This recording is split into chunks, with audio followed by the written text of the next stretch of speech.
What's going on, guys? Another video. Young guys ask me all the time about what it's like, the atmosphere working in a shop. I can tell you right now, you can work at some shops where everybody's nice and calm and they don't have egos and stuff like that, and then you work in some shop where some of the guys have egos. But the reason they have egos sometimes is because they're good. And they're just tired of listening to everybody else with their opinions and stuff like that, and they know what works. They've been doing it 30, 40 years. So they're good teachers if you just sometimes just shut up and listen to them. There's a lot of times where something that I haven't even worked on before comes in, or I'm stumped on something, and even me, after doing it as long as I have, I already know, just shut up and listen. And that's what I do. And I take these guys' words and their help into consideration, and I use what they help me with as a tool, and I retain it. And then once I do it their way, I try to see if I can make it better or faster my way. And a lot of times I'll find something else that I can share with them, and they appreciate it. But they want to see me do it a few times, before I find something faster. And when I was young, just getting in the field, I learned very, very quick to just stay on these guys' coattails, listen to what they say, let them show me without interrupting them and giving them a bunch of ideas, because your ideas don't matter when you've only been in the field for a couple years, and you're talking to somebody that's been in the field 20 years plus, 30 years plus. Just shut your mouth and listen to them. That's the best thing to do. I get a lot of lube techs that come up in the field, and I've worked at dealerships where they ask you a question, you go to show them to do something, or how to do something, or how you figured out a good way to do something. The reason they came to you is because they don't know, but then all of a sudden in the middle of it, they start giving you their opinion and stuff like that. Just stop doing that. Listen to what these guys are saying. They know what's going on, because there's a reason why you went to them. They're good mentors.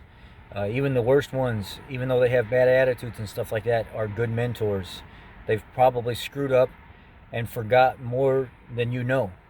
And that's key, is just to realize a lot of these guys have forgotten more than you've even learned, that have been in the field for a while. The best thing to do is take heed and listen to what they say, and just act accordingly. Give them that respect, even when they have bad attitudes and stuff. It's because they're probably frustrated with everything else that they've had to deal with, and now they're having to stop what they're doing to teach you. Now, don't get me wrong, it's not that they don't want to teach you, it's just the frustration part. And then some guys are just complete assholes, and they're not willing to help. But that's few and far between. Overall, I've dealt with my share of those, and in those situations, maybe you have to tough it out and figure things out on your own. I remember when I first started working for International, all the guys in the shop were like mid 40s and above. The majority of them right at 50 or older.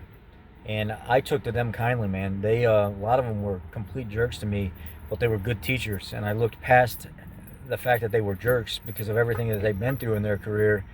Just like when I was in the military, you learn from guys that have been in for a long, long, long time how to do things when you're young and you're green.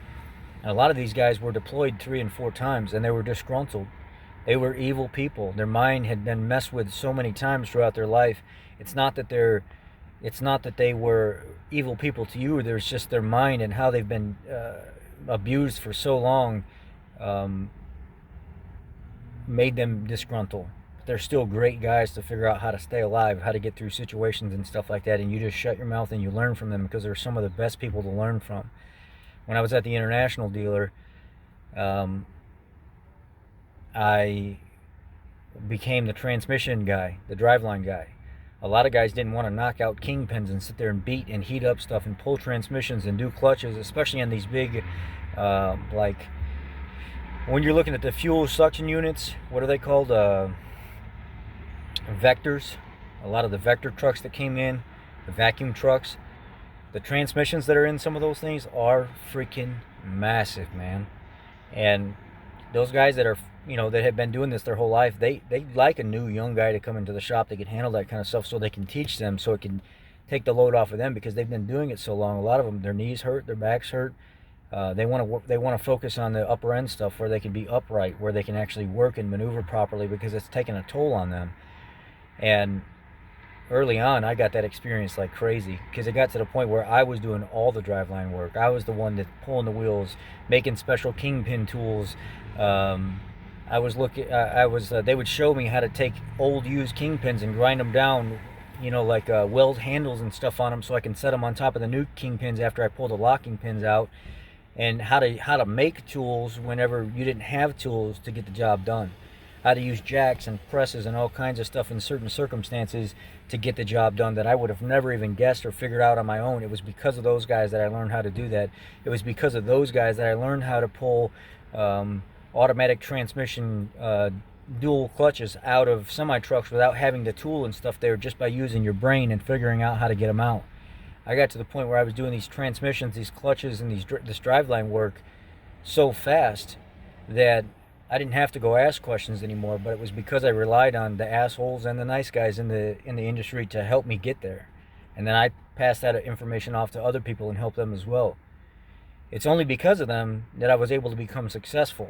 But also it's the fact that I had to put my ego away as a young man and shut up and listen and learn, so then I could turn around later on in the years, and now I got my lube techs and the younger guys in my life, some of the guys on this channel that ask me for help all the time, that I help, that rely on me for information or new stuff that I find on these brand new Explorers and F-150s and stuff like that maybe other people haven't experienced yet. Some people come to me that have been in the field for 30, 40 years, and they're like, hey, I'm over here doing motor overhauls all the time, but you're in this electrical stuff, digging this out and trying to figure out this and that, and we all talk and communicate back and forth and help each other, mentor each other. You're never too old to learn, but just remember this right here. I'm going to end this video with this, and just make sure that you remember these old heads. There's something to them. They have forgotten more than you've learned. So don't take that for granted. They have forgotten more than you have learned. Thank you.